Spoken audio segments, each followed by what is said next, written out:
ನಮ್ಮ ಅಜ್ಜಿನವರು senior most ಒಬ್ರು ಅದ್ರಲ್ಲಿ ಎಂಡೋಮೆಂಟ್ ತಹಸೀಲ್ದಾರ್ ಇದ್ರು, ಅಂದ್ರೆ ಧರ್ಮದತ್ತಿ ಇಲಾಖೆಲಿ ಇದ್ರು. ಅವರು ಪಡುಬಿದ್ರಿಯಲ್ಲೆಲ್ಲ ವರ್ಕ್ ಮಾಡಿದ್ರು. ಹಾ ಅವ್ರು ಹೇಳ್ತಾರೆ, ಈ ಒಂದು ಸಣ್ಣ ದಣಿ ಹಾ ಕಾಬಡಿ ದಾದಾಗಿರಿ ಇದ್ರಂತೆ. ಅವನ ಹೆಸರು ಮಲ್ಲಿಕ್ ಜೈನ್ ಇಲ್ಲ, ಯಾರೋ ಒಂದು ಹರ್ಷೇಂದ್ರ ಜೈನ್ ಅಂತ. ಹೌದು ಸಣ್ಣ ದನಿ ಅಂತ ಹೇಳ್ತೀವಲ್ಲ ಅವನು. ಸಣ್ಣ ದನಿ ಅಂತ ಅಲ್ಲ, ಸಣ್ಣ ಅತ್ಯಾಚಾರಿ ಅಂತ ನಾನು ಹೇಳ್ದವನು. ದನಿ ಅಂತ ಯಾರು ಹೇಳ್ದವನು? ಅದು ಸೀಮೆಗೆ ಅವನಿಗೆ ಡೈಲಿ ಒಂದೊಂದು ಹೆಣ್ಣು ಮಕ್ಳು ಬೇಕು.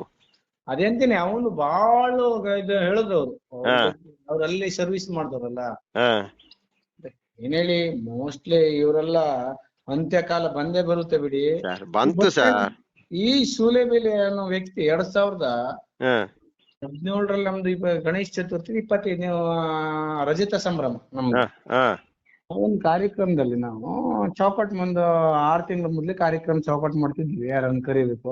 ಆ ಟೈಮ್ನಲ್ಲಿ ಸೂಲೆಬೆಲೆ ಸ್ವಲ್ಪ ಪಾಪ್ಯುಲರ್ ಕ್ಲಿಕ್ ಇದ್ರಲ್ಲ, ಮಾತಾಡ್ಲಿಕ್ಕೆ, ದೇಶದ ಬಗ್ಗೆ ಮಾತಾಡ್ಲಿಕ್ಕೆ. ಹೌದು, 2017 17ರಲ್ಲಿ ಹೌದು ಗಣೇಶ ಚತುರ್ಥಿ ಇದ್ರಲ್ಲ. ನಂತರ ನಾನೇ ಅದ್ರದ್ದು ಪ್ರೆಸಿಡೆಂಟ್, ನಮ್ದು ಯೂತ್ ಕ್ಲಬ್ ಒಂದು. ಅವಾಗ ಇವ್ರನ್ನ ಕರಿಬೇಕಂತ ಇವ್ರನ್ನ ಕಾಂಟ್ಯಾಕ್ಟ್ ಮಾಡಿದ್ವಿ. ಆನ್ಲೈನ್ ನಂಬರ್ ತಗೊಂಡ್ ಮಾಡಿದಾಗ ನಾನು ಹೇಳಿದೆ, ಈ ದಿನ ನಮ್ದು ಇಲ್ಲ 1 ಲಕ್ಷ ಡಿಮಾಂಡ್ ಅಂದ್ರು ಅವರು.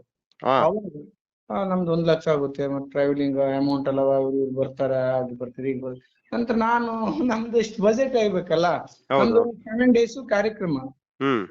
ಅದು 7 ದಿನಕ್ಕೆ 7ನೇ ದಿನ ಮಂಗಳೂರು ಅವ್ರದೇ ಚೆಂಡೆ ಬಂದಿತ್ತು, ಚಿಂಗಾರಿ ಮೇಳ ಅಂತ ಇದೆ ನೋಡಿ, ಚೆಂಡೆ.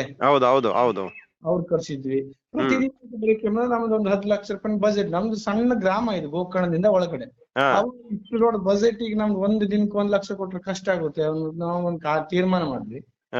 ನಂತರ ಅವರನ್ನೇ ಹೋಲಿಕೆ ಮಾಡೋರಂತವ್ರು ಅವಿನಾಶ್ ಸೋಮಿನಿಳೆ ಅಂತ ಇದ್ರು, ನನ್ನ ಫ್ರೆಂಡ್, ಉಡುಪಿಲಿ ಕೆಲಸ ಮಾಡ್ತಿದ್ರು. ಜಗ್ಗು ಈ ತರ ಮಾಡೋಣ ಅಂದ್ರೆ, ಇವರನ್ನ ಬಿಟ್ಟು ಮತ್ತೊಬ್ರು ಸೇಮ್ ಅದೇ ತರ ಮಾಡ್ತಾರೆ, ಅವರನ್ನ ಕಾಂಟ್ಯಾಕ್ಟ್ ಮಾಡೋಣ ಅಂದ್ರು. ಅವ್ರನ್ನ ಕಾಂಟ್ಯಾಕ್ಟ್ ಮಾಡಿದ್ವಿ. ಕಾಂಟ್ಯಾಕ್ಟ್ ಮಾಡಿದಾಗ ಅವರು ನಮಗೊಂದು 40,000 ರೂಪಾಯಿ ಕಾರ್ಯಕ್ರಮ ಮಾಡ್ಕೊಟ್ರು. ಅಂದ್ರೆ ಕಾರ್ಯಕ್ರಮ ಅಂದ್ರೆ ಅವರು ಬಂದು ಹೋಗುದಕ್ಕ ಬಂದು ಹೋಗುದಲ್ಲ,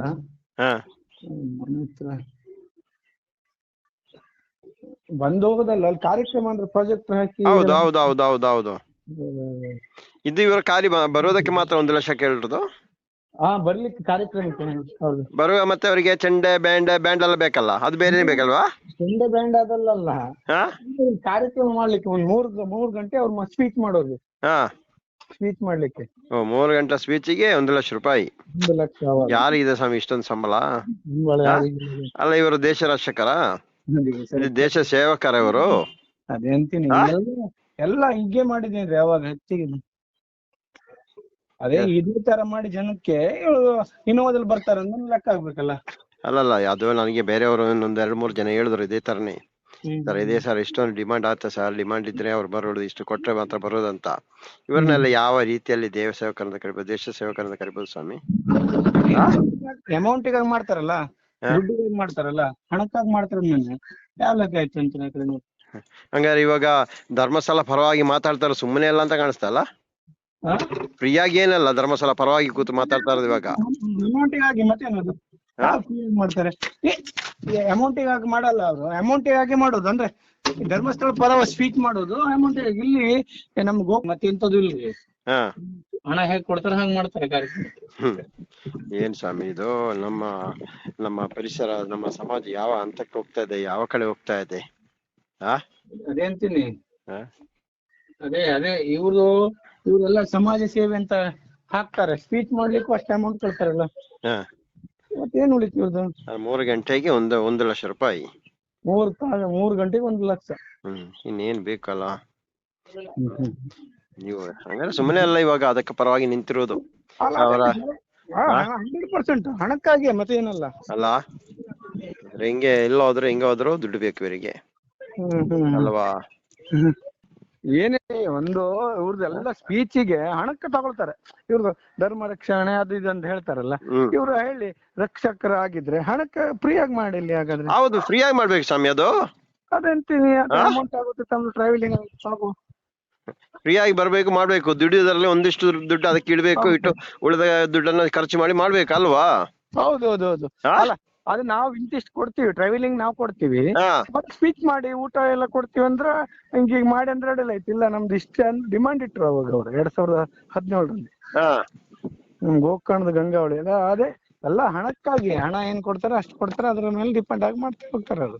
ನಾನು ಅವ್ರ ಮೇಲೆ ನಾವು ದೊಡ್ಡ ಹಂಗ ಅವ್ರ ಸ್ಪೀಚ್ ಎಲ್ಲ ನೋಡಿ ತುಂಬಾ ಖುಷಿ ಆಗ್ತಿತ್ತು ನಮ್ಗೆ. ಚೆನ್ನಾಗಿ ಮಾತಾಡ್ತಾರೆ ಅನ್ನೋ ಒಂದು ವಿಚಾರ ನೋಡಿದ್ರೆ.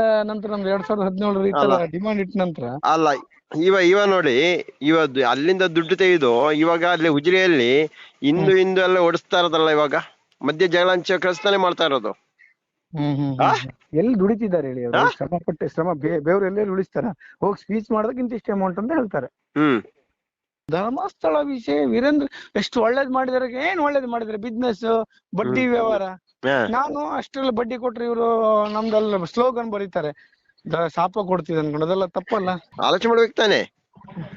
ಒಳ್ಳೇದಾಗ್ಲಿ, ಅದು ದೇವ್ರು ಹಿಂಗೂ ಇವತ್ತಲ್ಲ ನಾಳೆ ಅದಕ್ಕಿರೋ ಸಮ್ಮಾನ ಕೊಟ್ಟೆ ಕೊಡ್ತಾರೆ ಅಲ್ವಾ? ಹೌದು, 100%. ಇವರು ಈ ತರ ದೇವ್ರ ವಿಷಯ ಹೇಳಿ, ಧರ್ಮ ವಿಷಯ ಹೇಳಿ ಬಿಸ್ನೆಸ್ ಇವ್ರು ದುಡ್ಡು ಮಾಡ್ತಿದ್ದಾರೆ ಅಂದ್ಮೇಲೆ ತಪ್ಪಲ್ಲ ಇದು? ಮತ್ತಿನ್ನೇನು ಹೆಚ್ಚಾಗಿ ಮಾತಾಡ್ಲಿಕ್ಕೆ ಹೋದ್ರೆ ಹಿಂದುತ್ವ ವಿರೋಧಿಗಳು ನಾವು. ಮಾತಾಡಬಾರ್ದು. ಸೌಜನ್ಯ ಹಿಂದೂ ಅಲ್ಲ. ಸೌಜನ್ಯ ಹಿಂದೂ ಅಲ್ಲ. ಅವ್ರಿಗೆ ಮತ್ತೆ ಸಿಟಿ ರವಿ ಅವ್ರಿಗೆ ಕಾಲ್ ಮಾಡಿದೆ ನನ್ನ. ಏನ್ ಹೇಳಿದ್ರು? ಸಿಟಿ ರವಿ ಸೌಜನ್ಯ ವಿಷಯ ಅನ್ಕೊಳು ಆಯ್ತಾಯ್ತು ಅಂತ ಹೇಳಿದ್ರು, ಇಟ್ಬಿಟ್ರು.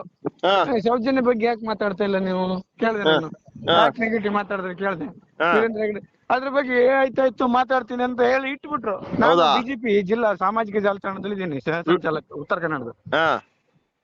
ಅದನ್ನ ಅವ್ರಿಗೆ ಪಾಯಿಂಟ್ ಟು ಪಾಯಿಂಟ್ ಹೇಳಿ ಕೊಟ್ಟ ನಂತರ ಬ್ಲಾಕ್ ಆಗ್ಬಿಡ್ತಾರ ಅವರು.